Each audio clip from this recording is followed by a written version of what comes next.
Salut!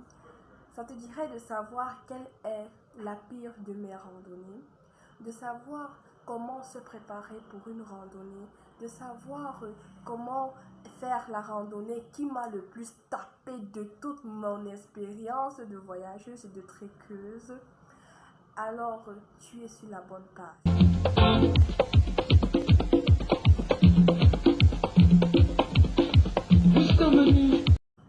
Bienvenue sur ma chaîne.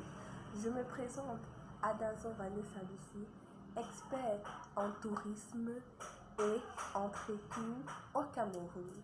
Alors, pour savoir quelle est ma pire de mes randonnées, je vais vous raconter toute une petite histoire pour savoir vraiment ce qui s'est passé, à quoi est-ce que je me suis butée, pourquoi est-ce que je dis que c'est la pire de mes randonnées. Et le petit bonus, c'est que je vais vous dire comment vous préparer pour faire l'ascension pour ce mont-là. Moi, j'avais fait en avril 2019, j'avais fait le mont Madingouba. Il faut savoir que le mont Madingouba, c'est un mont qui est haut de 2411 mètres d'altitude et qui est situé au littoral du Cameroun. Alors, faisant ce mont, bon, vous voyez quand même que il est assez élevé. C'était pas le mont qui m'a le plus tapé, c'est le mont qui suivait celui-là, le mont Elundem. C'est un mont qui est situé dans la région de Mondon, au centre du Cameroun, plus précisément dans la capitale, Yaoundé. Alors, le mont Elundem a pour altitude 1150 mètres. Par rapport au mont Madingouba, c'est inférieur, c'est presque la moitié. Donc, moi je me suis dit, oh, j'ai fait le mont Madingouba. Est-ce que c'est le mont Elundem qui va me taper? L'altitude ne dépend pas des difficultés. L'altitude ne dépend pas de la raideur des pentes. Pour ceux qui ne savent pas, pour les mathématiciens, vous voyez un peu dans l'angle d'inclinaison de la pente et tout. Moi, je ne m'y connaissais pas. Et puis, je me suis dit, bon, j'ai quand même fait Madingouba. C'est pas Elundem qui va me taper. Je suis arrivée à Elundem, au bas de la colline. Je vous dis, je n'ai jamais assez transpiré et été essoufflée comme ça. J'étais essoufflée, fatiguée, peinée. Il y a 3 phases pour faire le mont Elundem. Il y a la première phase, c'est une pente raide. Elle se fait entre des hautes et des basses herbes en fait. Et c'est la plus longue en fait pour arriver jusqu'au plateau. Je grimpe. Je crois on l'a fait à 1h30 pour quitter du bas vers le haut. C'était dur. Moi, je vais pas vous mentir. C'était dur. On a fait 1h30 pour arriver au premier refuge. Après le premier refuge, maintenant on entre dans la végétation. Il y a les lianes, il y a les forêts, vous voyez les papillons et tout. C'est vraiment comme si on entrait dans la forêt, quoi. On entrait dans la forêt. Donc, on entre vraiment dans une forêt. Là, c'est comme si tu grimpais juste des escaliers parce que ce sont des racines des arbres qui s'entreposent et puis qui font en sorte que tu évolues. Donc, c'est comme si tu montais des escaliers jusqu'à arriver au deuxième plateau. La troisième partie, c'est l'escalade. C'est l'escalade. Je dis que escalade, que tu mets tes mains au sol. Ce n'est pas la blague. Elle dure maximum 10 minutes. Vous voyez, non? Donc, je me suis dit, je n'étais pas informée.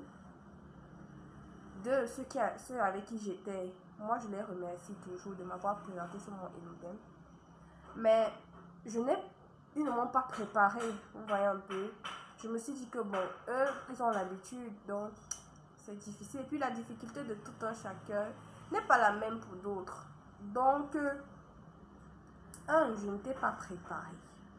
Je ne savais pas psychologiquement à quoi je m'attendais. C'est-à-dire, comme je vous décris les étapes là, je ne savais pas que c'est comme ça que ça devait se passer. 2, j'ai minimisé en me disant que l'altitude était fonction de difficulté ou de la raideur des ponts. Donc, pour le mont Elumdem, il faut compter 1h30 vraiment pour arriver au sommet.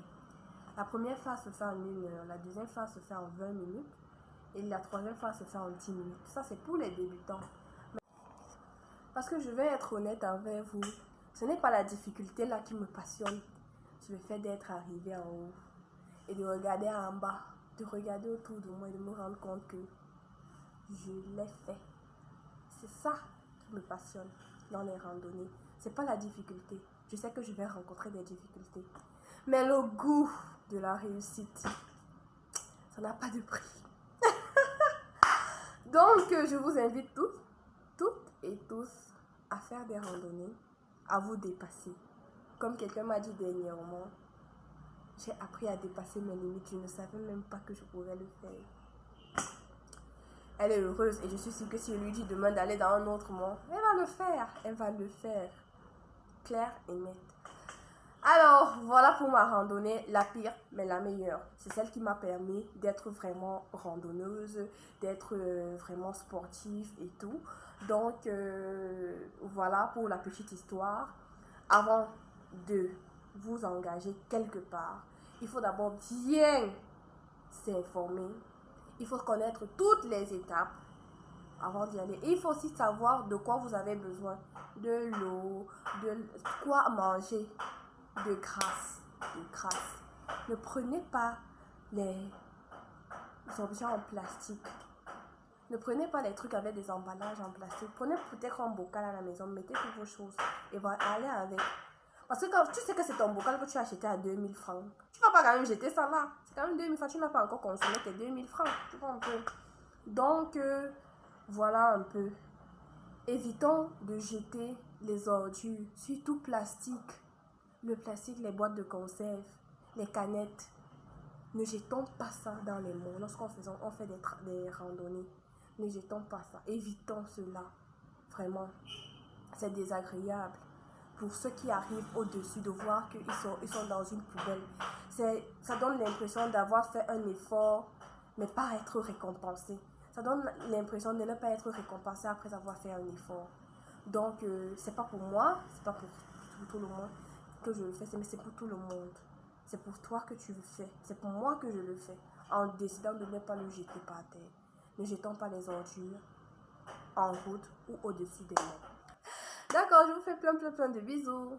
Ciao.